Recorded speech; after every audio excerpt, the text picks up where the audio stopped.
네, 오늘은 교리 아니고요.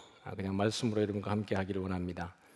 지금 준비하고 있는 것이 이제 종말에 대한 내용들을 준비하고 있는데 다음 제가 서게 될 때는 종말에 대한 이야기를 여러분과 함께 나누겠습니다.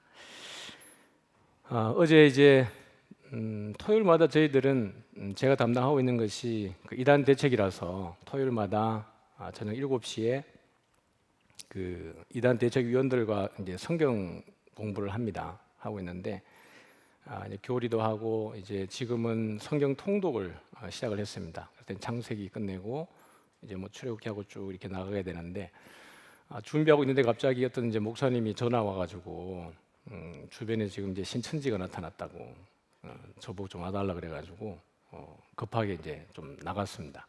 나갈 때 그냥 나가지 않고 이 성경책 하나 들고 그 다음에 히브리어 헬라어 있는 원어 성경을 들고 두 권을 들고 나갔습니다. 나가서 그 신천지 분에게 이제 제가 헬라어 성경으로 조금 이렇게 읽어 주려고 그랬더니 저보고 교만하다고.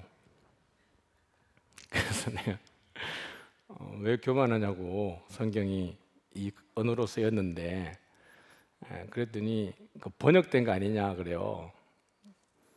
그 헬라가 뭘로 번역됐냐 그랬더니 그 히브리어로 된 거를 헬라어로 이렇게 번역하지 않았냐 그래서 제가 대놓고 얘기했습니다.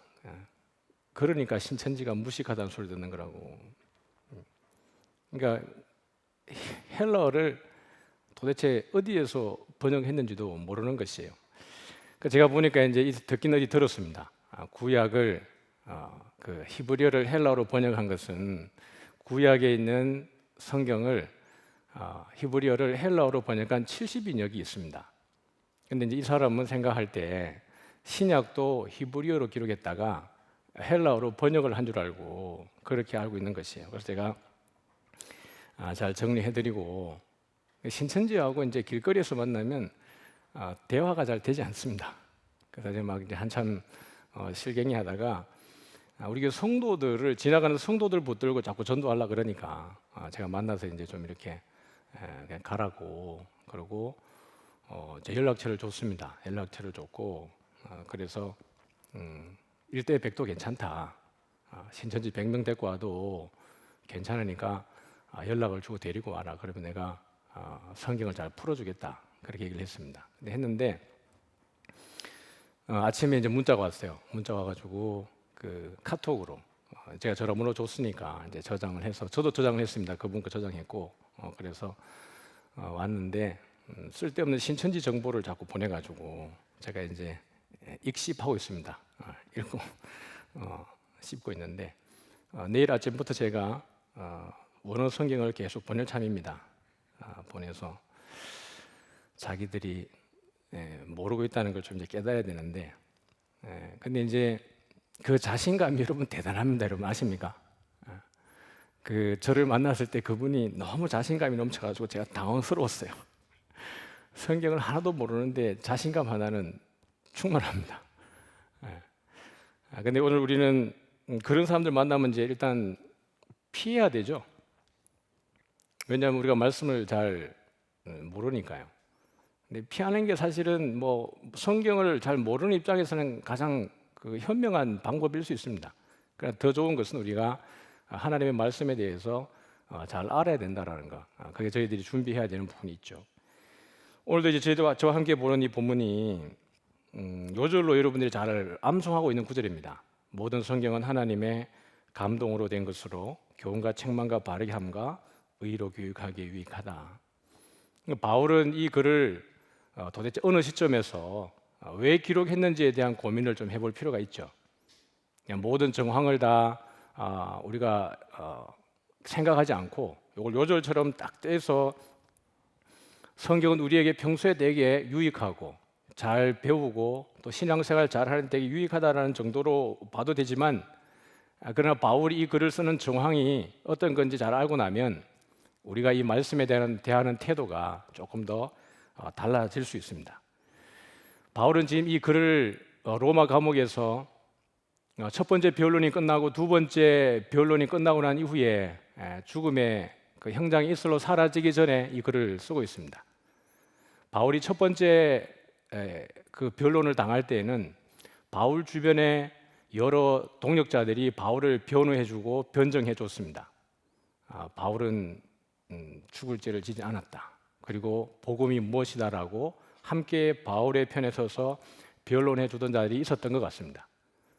근데 그 변론이 무효하고 2차 변론이 되게 되었을 때 첫 번째 변론을 했던 모든 사람들이 바울 곁을 떠나가 버렸습니다. 바울 홀로 그 재판 안에 놓여지게 되고, 아마 그 재판이 끝났을 때 바울은 이제 형장의 이슬로 순교자로 그 입장에 놓여지게 되었을 겁니다.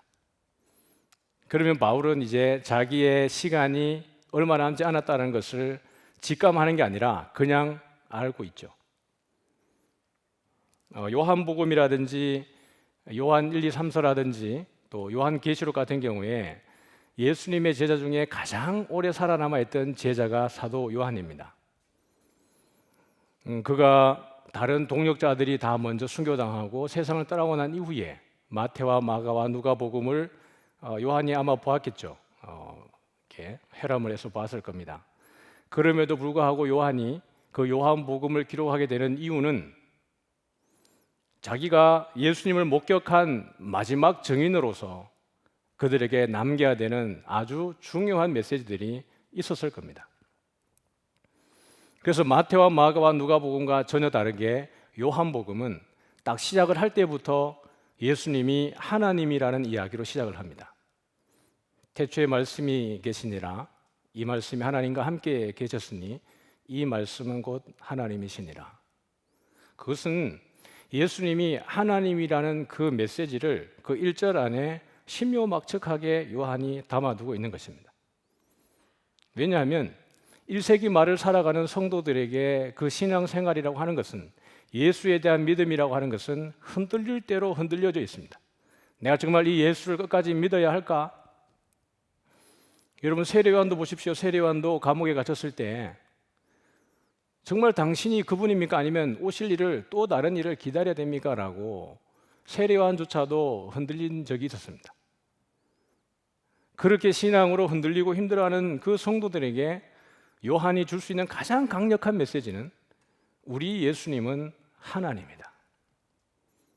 우리 예수님은 저 로마 황제보다, 로마 황제의 권세보다 더 위에 계신 분이고, 하늘 아버지가, 성부 하나님이 그 아들에게 모든 권세를 다 주셔서 세상을 다스릴 뿐만 아니라 통치하고 그 예수가 경배를 받아야 될 하나님이라는 것을 요한은 그 성도들에게 가르쳐주고 있습니다. 너희들이 힘들어도 괴로워도 견뎌야 되는 이유, 우리의 몸은 죽여도 영혼을 죽이지 못하는 저 로마 세력에, 이 세상 세력에 우리가 무너지지 말아야 되는 이유는 우리 예수님이 모든 심판의 권세를 가지고 있기 때문에 그렇습니다. 부활에 대해서, 생명에 대해서, 악에 대해서 모든 그 사람들이 부활하고 난 이후에 마지막 최종적인 결론을 누가 내리냐 그러면 예수님이 내린다라는 것입니다.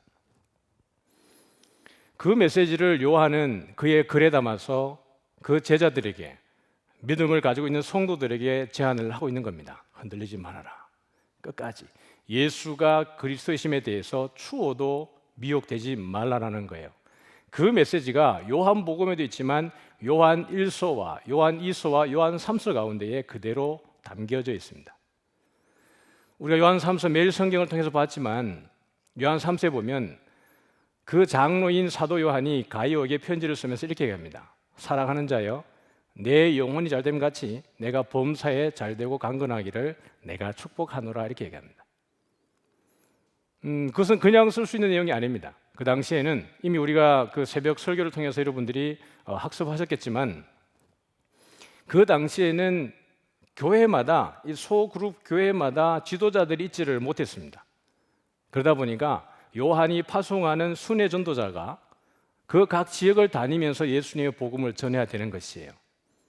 여러분, 요한계시록을 바라보면 그 당시에 얼마나 많은 위협과 그 다음에 타협과 그리스도를 떠나서 사는 것이 얼마나 큰 그들에게 세상적 유익인지를 요한계시록에서 너무 잘 보여줍니다. 그래서 많은 사람들이 예수를 떠나가고 그들과 타협하게 되어지는 것이에요. 근데 이 순회 전도자들이 돌아다니면서 복음을 전가할 때에 이들을 영접을 하느냐 그러면 여러분, 이 순회 전도자들을 영접하는 것은 그들의 목숨을 내어놔야 되는 위협을 감내하는 것과 똑같습니다. 왜냐하면 예수가 그리스도라는 것을 증거하는 사람들을 받아들이게 되었을 때에, 그게 발각이 되었을 때에 그 온 가족들이 함께 순교당할 수 있습니다. 그러니 순회 전도자들이 올 때마다 그 사람들을 영접하고 그들에게 여비를 주고 먹여주고 재워주고 다시 이들이 길을 갈 수 있도록 배려해 주는 것은 쉽지 않았어요. 근데 이 일을 누가 감당한다는 거죠? 가이오라는 사람이 그 역할들을 감당을 해주는 겁니다.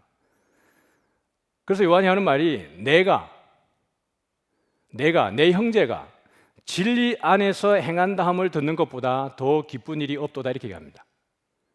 자기의 모든 목숨 내어놓고 진리 안에서 그 사람들을 돌아보는 일보다 더 기쁜 일은 나에게 없다라는 것이에요. 이것은 어떻게 가능하냐 그러면 내 영혼이 잘 될 때 그의 범사가 하나님의 손에서 잘 되어지는 겁니다. 그 영혼이 하나님의 손에 붙들리지 않으면, 그 가요가 하나님의 진리의 말씀에 매여 있지 않다면 순회 전도자들을 받아들여야 될 이유가 잘 없어져요.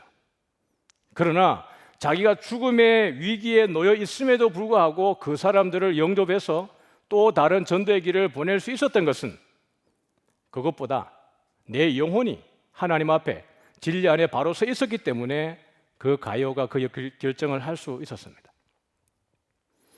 바울이 오늘 이 글을 쓸 때 요한의 마음과 다르지 않았을 겁니다.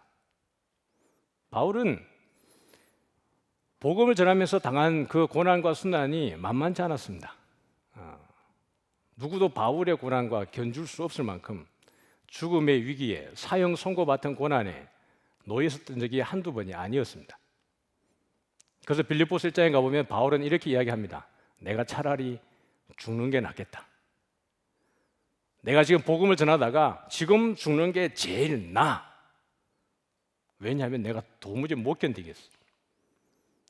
복음을 전하는 게 영광이 아니라 복음을 전하는 것이 바울에게는 지속적인 고난이기 때문에 그렇습니다. 골로새서 말하기를 그는 내 몸에 그리스도의 남은 고난을 채운다 그랬어요. 주님이 걸어가셨던 그 고난을 바울은 자기 몸에 그대로 예수님이 가셨던 충성된 길을 그는 그대로 걸어가고 있었던 겁니다. 예수님이 십자가에 달렸던 것처럼 그도 십자가에 직면했어야 했습니다. 그러니 바울의 고백이 나는 죽는 게 낫겠다는 거예요. 왜냐하면 내가 죽어서 그리스도와 함께 영원히 있는 것이 더 낫다는 거예요. 누구를 위해서요? 바울 자기를 위해서요. 자기를 바라볼 때는 내가 차라리 이 고난받다가 돌에 맞는 순간에 그냥 죽었으면 좋겠다는 거예요. 매를 맞다가 40에 한한 감한 매를 맞다가 차라리 죽었으면 좋겠다는 거예요. 내가 배를 타고 가다가 큰 풍랑을 만났을 때 풍랑에 빠져서 죽으면 좋겠다는 거예요. 왜요? 죽으면 그리스도와 함께 영원한 안식을 누리는 거니까. 근데 안 죽어지는 거예요. 안 죽어지는 거예요. 근데 바울이 생존해야 되는 이유가 있어요. 누구를 위해서요? 복음을 들어야 될 사람들 때문에 살아야 되는 거예요. 바울이 그 고난을 견뎌내야 되는 이유는 바울의 복음을 통해서 예수님을 알아가고 그 하나님에 대해서 더 알아가야 될 사람들이 많이 있기 때문에 바울은 그것 때문에 생존하는 것입니다. 오늘 우리는 나의 먹고 마시고 입고 누리는 것이 우리의 삶의 본질적 가치인지 모르겠지만 적어도 성경이 우리에게 말씀하는 것은 그것 이상입니다. 바울이 이 이외에도 감옥에 갇혔을 때 성도들에게 기도 요청을 했던 내용은 이런 것이었습니다. 골로새서나 에베소 보면 그런 내용들이 잘 나와 있지만 감옥에 딱 가셨을 때 바울이 성도들에게 기도 제목을 냈던 것은 이런 거죠.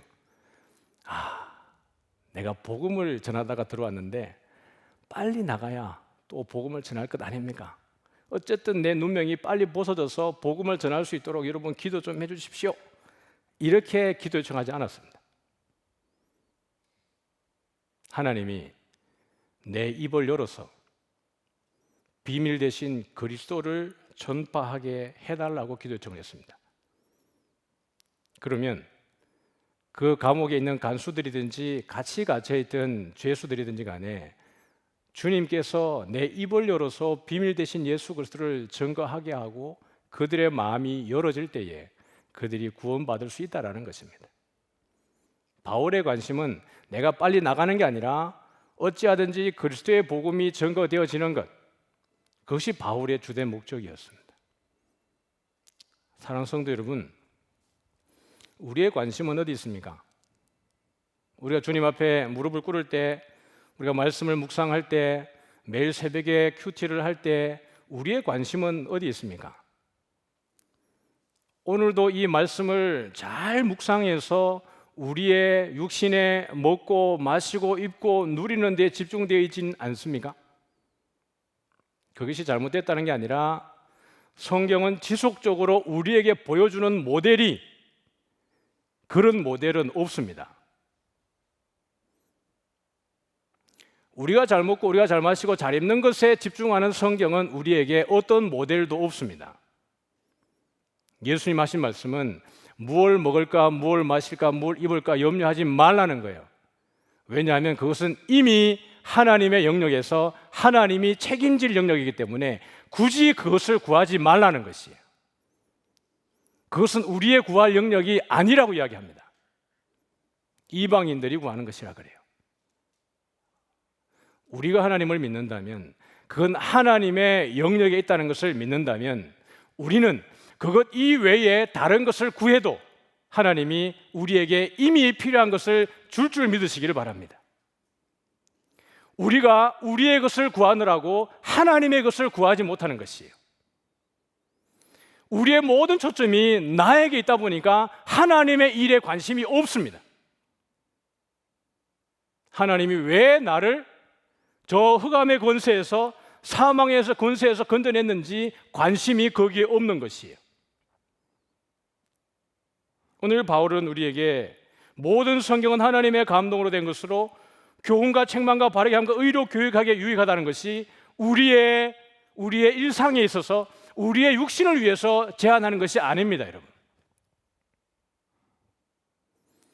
우리가 그리스도 안에 있다면 하나님이 우리를 완전한 사람으로 이끌어갈 것을 믿으시기를 바랍니다. 우리 4장 1절 한번 같이 읽어보겠습니다. 디모데후서 4장 1절입니다. 같이 읽죠. 시작.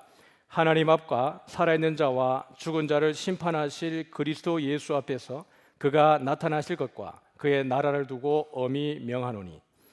바울은 아주 엄중한 분위기로 지금 이 얘기를 하는데, 원문에 보면 가장 먼저 나오는 것이 내가 아주 엄히 너희에게 명한다라는 것이 대문자로 앞에 가장 먼저 툭하니 나와 있습니다. 그리고 그 문장을 보면 하나님 앞과 예수 그리스도 앞에서라는 것이 뒤에 이어져 나옵니다. 우리가 이걸 번역하다 보니까 어쩔 수 없이 문장의 구조상 이렇게 조금 바뀌어져 있지만 바울이 하고 싶은 얘기는 너무나 명확해요. 하나님 앞에서, 예수 그리스도 앞에서 내가 너희에게 엄중히 말한다, 이렇게 합니다. 2절 한번 읽어보겠습니다. 시작. 너는 말씀을 전파하라. 때를 얻든지 못 얻든지 항상 힘쓰라. 범사의 오래 참음과 가르침으로 경책하며 경계하며 권하라. 우리 5절 읽겠습니다. 시작. 그러나 너는 모든 일에 신중하여 고난을 받으며 전도자의 일을 하며 내 직무를 다하라. 퀴즈. 자, 여러분에게 돌발 퀴즈를 내겠습니다. 여기 보면 2절과 3절과 5절에 가보면 9개의 동사가 등장을 합니다. 동사가 많아요. 짧은 문장이지만 9번의 명령의 동사가 등장을 합니다. 첫 번째 문장 그러면 말씀을 전파하라. 그 다음에 항상 힘써라. 그 다음에 경책하라, 경계하라, 권하라, 신중하라, 고난을 받으라, 전도자 일을 하라, 내 직무를 다하라. 9가지의 명령이 등장을 합니다. 생각보다 많죠? 퀴즈입니다. 옆 사람하고 이제 문제를 서로 내보시고 옆 사람이 답을 맞추면 저녁을 여러분이 사주십시오. 이 9가지의 명령문 중에서, 이 9가지의 명령어 중에서 바울은 어디에 가장 중요한 초점을 두었을까요? 9가지 중에서. 자, 여러분 옆 사람하고 한번 지금, 자, 나는 이거다. 정답은 제가 한번 제안을 해드리겠습니다. 자, 5초를 제가 드리죠. 9가지 중에서. 예, 나는 짝이 없어요. 예, 괜찮습니다. 혼자 하시면 됩니다. 자, 됐습니다. 이제 제가 보여드리죠. 첫 번째 가신 분 있습니까? 너는 말씀을 전파하라 하신 분 괜찮습니다. 네. 네. 마치신 분은 옆에 분에게 밥을 얻어 드시면 됩니다. 제가 사드리기에는 여러분이 너무 많습니다. 두 번째, 항상 힘쓰라. 네. 그 다음에 제가 제안드릴게요. 신중하라. 신중하라 하신 분, 신중하라. 앞에 우리 자매님이 계신데요. 제가 커피 대접하겠습니다. 9가지의 명령어 가운데에 신중하라만이 다른 문법의 형태를 썼습니다. 8개는 모든 명령어가 부정과거 명령이라고 하는 독특한 명령 형태를 썼습니다. 근데 신중하라고 하는 것만이 현재 명령법을 썼어요. 다른 게 안 중요한 게 아닙니다. 다른 게 중요하지 않은 게 아니라 이게 가장 바울이 말하고 싶었던 것이에요. 왜냐하면 우리 3절을 한번 읽어보겠습니다. 3절 같이 시작. 때가 이르리니 사람이 바른 교훈을 받지 아니하며 기가 가려워서 자기의 사욕을 따를 스승을 많이 두고 4절입니다. 또 그 귀를 진리에서 돌이켜 허탄한 이야기를 따르리라. 그러나 너는 모든 일에 신중하라. 여러분 지금 우리 가운데 이런 분들이 많죠. 여기 보면 때가 이르리니 그랬을 때 이때도 그러지만 지금도 마찬가지입니다. 사람이 바른 교훈을 받지 아니하며 기가 가려워서 자기의 사욕을 따를 스승을 많이 두고. 여러분 바른 교훈을 잘 받지 않는다는 것이에요. 요즘에는 포스트 모더니즘이죠. 절대 진리를 부정하는, 내 것도 맞다고 해주면 좋지 않을까? 그죠? 그래서 팀 모임이나 조 모임 하다가 성경의 어떤 내용으로 조금 디베이트가 생기면 좀 더 분위기 봐가지고 좋은 쪽으로 그냥 가는, 분위기 쌓여지지 않는, 분위기가 괜찮은 쪽으로 가지는 그런 경우들도 생겨지고, 또 성경을 더 많이 공부했다고 하는 사람들의 큰 소리에 그 상황이 좌지우지 되기도 하고, 그런 경우들이 많이 생기는 겁니다. 그런데 진장님들이 가서 그거 아닙니다라고 말하면 마음 상하고, 인정 안 해주면 삐지고, 이런 경우들이 생기는 거죠. 자기 귀가 가려워서 자기의 사욕을 따를 스승을 많이 둬요. 그럼 우리 교회도 그런 부분들이 많이 제보들도 들어오고 하지만 이제 우리 성도님들 중에 개인적으로 공부를 많이 해가지고 그것을 다른 성도들에게 가르치는 경우들이라든지, 또는 자기들이 듣고 싶은 내용들의 그 어떤 프로그램이나 그런 것들을 지향하고 강조하는 그런 분들도 많습니다. 은사주의도 그렇고요. 또 신사도주의 경우도 많고, 하나님의 음성을 듣는 훈련도 하기도 하고, 또 지난번에 제가 주일 저녁에도 말씀드렸지만 왕예제정이라고 하는 그런 쓸모없는 것들도 우리가 아주 좋은 프로그램인 줄 알고 쫓아가다가 허거덕거리기도 하고, 그것은 성경을 자기 사욕을 위해서 해석하는 그런 집단입니다. 많은 이들이 그 왕예제정을 좋아가지고 추천도 하고 좋아라 그러는데, 여러분 절대 그렇지 않습니다. 제가 이렇게 말하는 이유는 너무나 많은 성도들이 그것을 아무렇지도 않게 그렇게 하기 때문에 제가 이런 얘기를 드리는 겁니다. 여기도 보면 그 귀를 진리에서 돌이켜 허탄한 이야기를 따른다 그랬는데, 이것은 정확하게 말하면 성경의 진리를 허탄한 이야기로 만든다라는 얘기예요. 그 성경의 진리를 허탄한 이야기, 신화처럼 바꾸어 버린다는 이야기입니다. 그걸 우리는 비신화하라 그럽니다. 비신화하. 성경에서 기적과 이적 같은 경우를 신화적인 요소로 바꾸어서 이것은 그냥 그렇게 감동을 주고 상징적인 메시지로 우리에게 전하고 주는 것이지 실제로 그런 일이 벌어진 것은 아니다라고 바꿔버리는 비신화화입니다. 어제도 제가 이제 그 신천지 만나서 얘기한 것이 그겁니다. 그들이 가지고 있는 달달 외우는 내용이 있죠. 그 제가 당신들은 예수님을 하나님을 안 믿지 않냐? 그랬더니 예수님은 하나님은 아니죠. 그래요. 예수님은 하나님이 아니에요. 신천지에서는. 그러니까 하나님 역할을 해주는 것처럼 보이는 한 사람인 거지 신천지는 절대 예수가 하나님이 아닙니다. 그런 성경에 있는 여러 가지 내용들을 예수님이 무리를 걸으셨다라든지 또 오병이어 같은 경우에 그 어린아이가 가지고 온 보리떡 5개 물고기 2마리 같은 경우도 실제로 저는 기독교 방송에서 어떤 목사님이 이렇게 설교하는 걸 실제로 제가 들은 적이 있습니다. 어린아이가 보리떡 5개와 물고기를 가지고 왔는데 이미 많은 어른들도 도시락을 가지고 왔어요. 그래가지고 이 어린아이가 자기 걸 내놓으니까 어른들도 민망해가지고 자기들이 가져온 도시락을 다 꺼내서 먹고 그 남은 걸 거둬보니까 12바구니가 나왔다. 이 이야기를 어떤 목사님이 오래됐습니다만 그 기독교 방송에서 하는 걸 제가 들은 적이 있습니다. 기겁할 노릇이 아닙니까? 이런 일들이 벌어지는 거예요. 성경에서 우리가 용납할 수 없다고 생각되는 것들을 바꾸어서 신화처럼 바꾸어버리는 일들이 벌어진다라는 이야기예요. 그러니까 오늘 바울은 그들에게 말하기를 너희들은 신중하라는 겁니다. 신중해라. 말씀이 그러한가 아닌가 늘 베레아교회 성도들처럼 늘 여기에 대해서 우리가 창념하고 묵상하고 바른 교훈에 집착해야 됩니다. 그런데 여러분 우리가 성경을 너무 안 읽지 않습니까? 지금 제가 어제 들은 이야기로는 제가 가지고 있는 성경이 지금 기독교 서점에서 없습니다. 제가 가지고 있는 성경이. 그래서 물어봤더니 요즘에는 성경을 잘 안 찍는답니다. 왜냐하면 성도들이 다 어플리케이션으로 성경을 보고 성경을 사지 않기 때문에 성경을 이제 안 찍어낸다는 거예요. 좀 마음이 착잡했습니다. 여러분 성경을 정말 얼마나 읽으세요? 오늘 말씀 제목이 최고 병기 말씀이잖아요. 저는 성경을 이렇게 딱 생각해 보면 이런 생각이 들어요. 야, 내가 전장에 나가야 되는데 성경은 무기고다, 무기고. 그럼 유튜브 들어가 가지고 무기 딱 검색을 해보세요. 신묘막적한 무기가 어마무시하게 많습니다.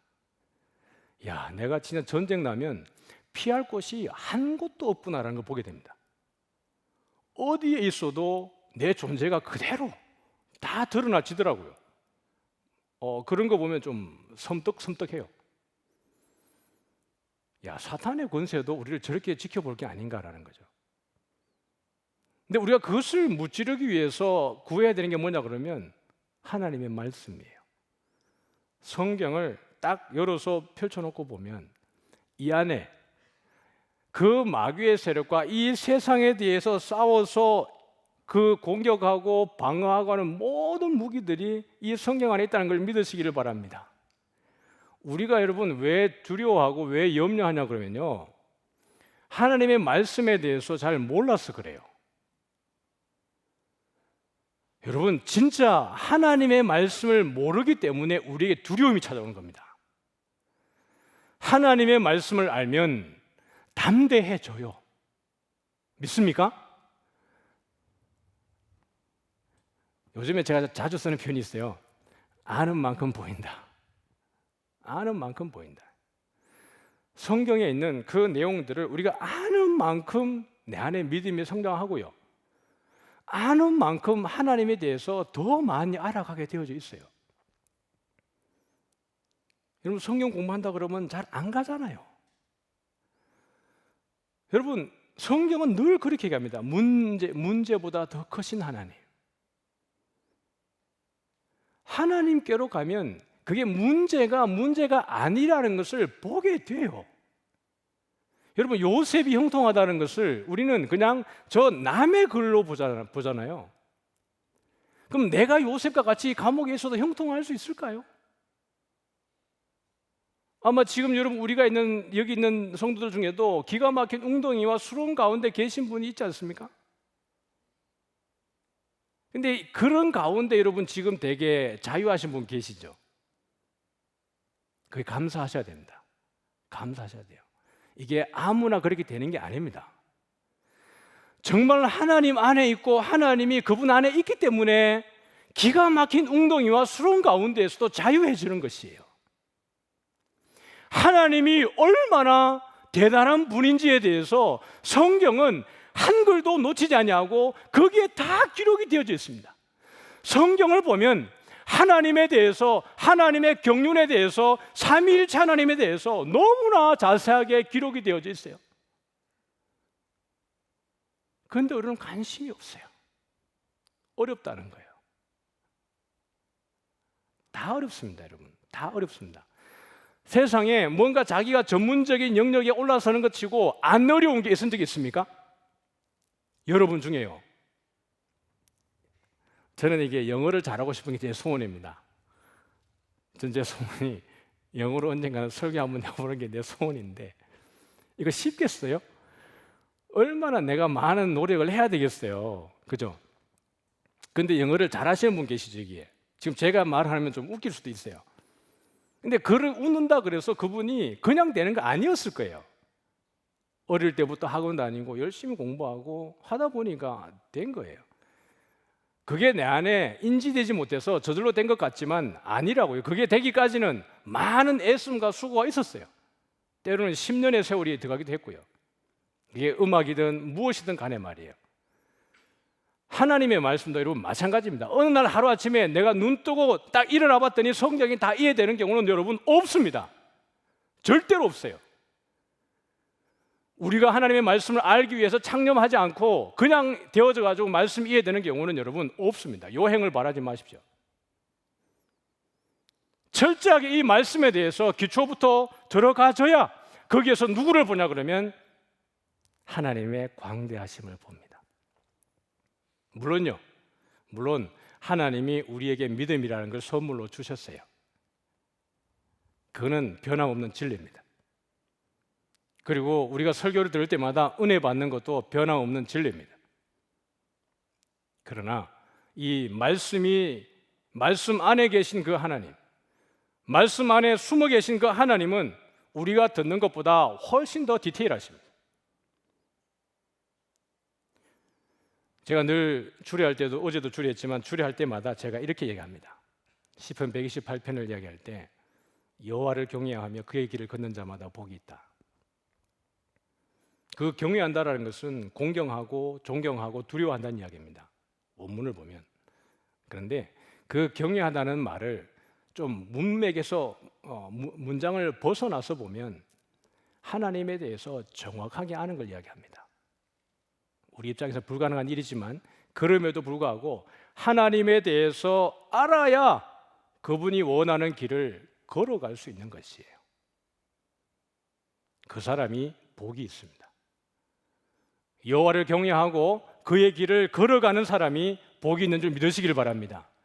결혼을 할 때, 연애를 할 때 왜 결혼을 합니까? 내 인생을 맡길 수 있다라고, 내가 내 인생을 드릴 만큼 그 사람에 대한 확신이 있으니까 나를 맡기는 것이에요. 그렇지 않습니까? 모르면 결혼하면 안 돼요, 여러분. 아시겠어요? 우리 자매 형제 여러분, 모르면 결혼하면 안 돼요. 알아야 돼요. 그래야 왜 내가 이걸 맡기는지 이게 있는 거 아니에요. 마찬가지입니다. 하나님이 어떤 분인지 알아야 내가 어디를 가야 하고 가지 말아야 되고 뭘 해야 되고 하지 말아야 되고가 그 안에 있는 것이에요. 그런 사람이 복이 있습니다. 내가 내 손이 수고한 대로 먹을지어다 내가 복되고 형통하리로다. 먹고 마시고 입고 누리는 것 염려하지 말라는 얘기예요. 여호와를 경외하고 그의 길을 걸어가는 가운데에 우리가 먹고 마시고 입고 누리는 그 모든 비밀이 그 안에 다 들어있기 때문에 그렇습니다.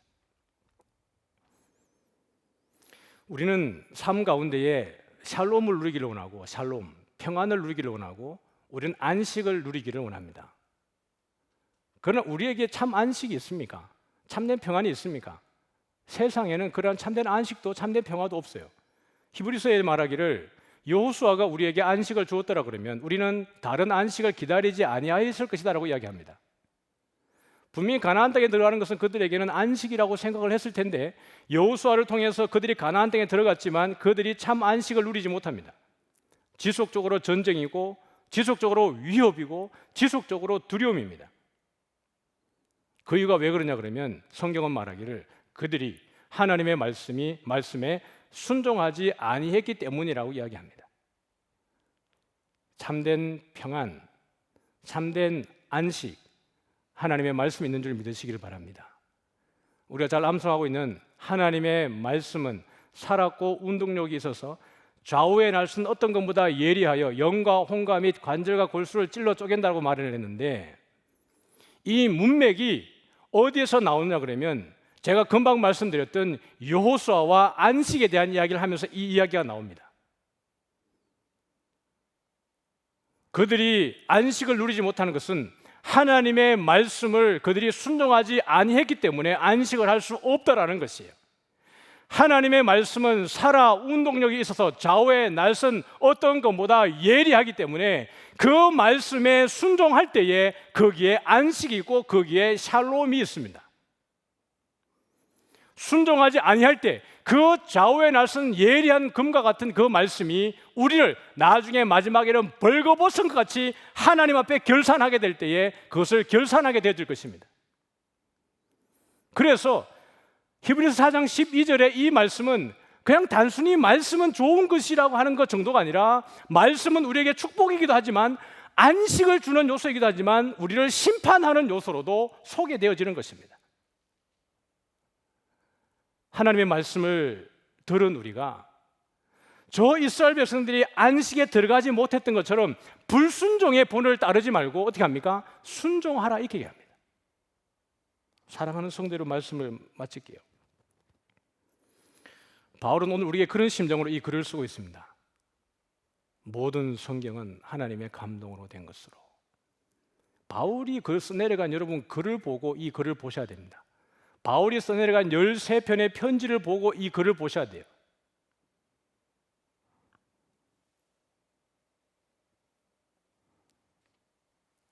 성경을 열어젖히면 여러분에게 필요한 그 모든 무기들이 있는 줄 믿으시기를 바랍니다. 많이 힘들죠? 알죠? 그럼 우리의 환경이 우리의 영혼을 짓누르도록 내버려둬서는 되지 않습니다. 하나님은 빛이시니까요. 우리 안에 있는 모든 어둠을 몰아내시기를 원하시니까요. 우리가 그 말씀으로 들어가게 될 때 환경을 뛰어넘어서 모든 문제보다 더 크신 하나님께서 우리 모든 성도님들에게 자유함과 안식과 평안을 줄 믿습니다. 우리 다 같이 일어나셔서 우리 찬양 같이 드리죠. 주님 말씀하시면 내가 나아가리다. 우리 같이 찬양합시다.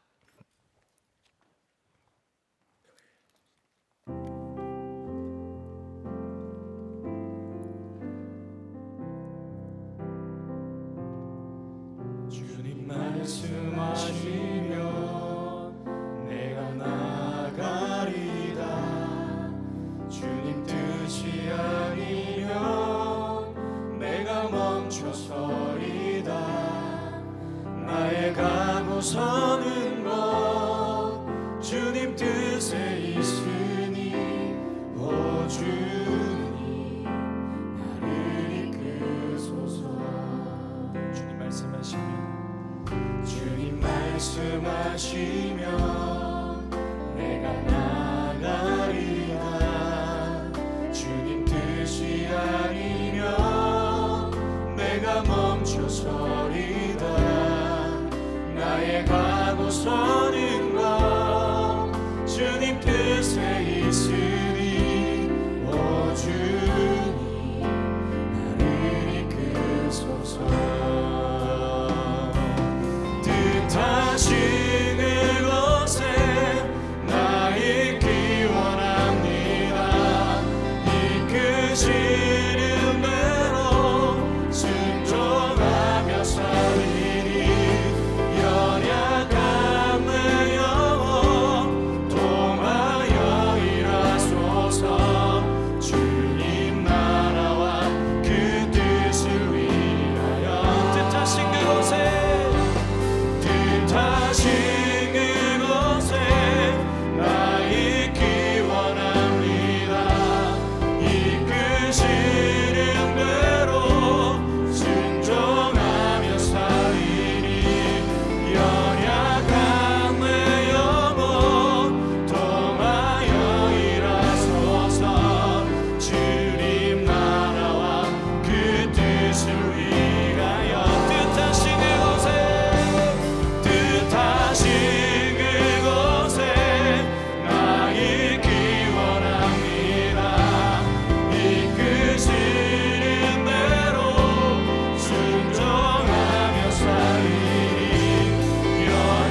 한번 기도했으면 좋겠습니다. 오늘 말씀을 또 생각하면서 또 우리에게 준 여러분이 받은 또 은혜가 있을 줄 믿습니다. 하나님, 정말 내가 환경 가운데 눌리지 않게 하시고 내가 그 말씀 안에서 자유하고 샬롬하고 그 가운데 안식을 누릴 수 있도록 주님, 우리를 말씀 안에 창념하게 하시고 말씀 안에 붙들리게 하여 주옵소서. 어떤 글에 보니까 이런 이야기했습니다. 바보는 항상 결심만 한다. 바보는 항상 결심만 한다. 오늘 주께서 여러분에게 마음에 주신 부담들을 결심만 하고 마는 것이 아니라 우리가 실천할 수 있는 힘을 달라고 기도했으면 좋겠습니다. 늘 말씀을 묵상하고 기도하고 하나님을 일상 가운데 누릴 수 있도록 주님, 우리를 그렇게 인도해 달라고 우리 주여 한번 부르고 기도하겠습니다. 주여!